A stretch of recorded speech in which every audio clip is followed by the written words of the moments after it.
Hi, welcome. Fraser Realty bringing you this video, Accessing Forms in Transaction Desk or Instanet. This is how to locate forms. Specifically in this video, we're going to be looking at how to access the IABS, the Information About Brokerage Services. So you can get your IABS forms or any other forms you want to do. So if you log in and you're on this page right here, Instanet will take you right there.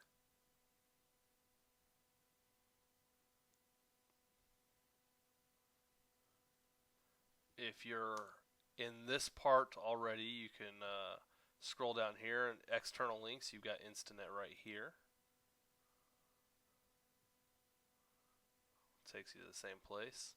Or right up here, you can go to links and transaction desk.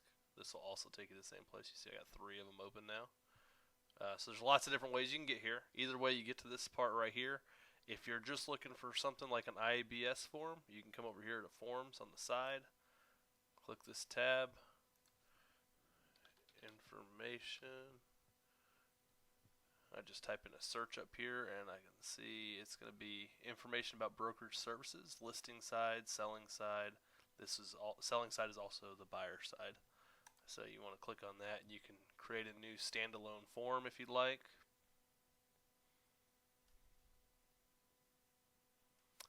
Come down here, type in your information, and then you can just come up and hit one of these things and print it. And that's how you can get your IABS form. So there you go. If you need it, there it is. Thanks.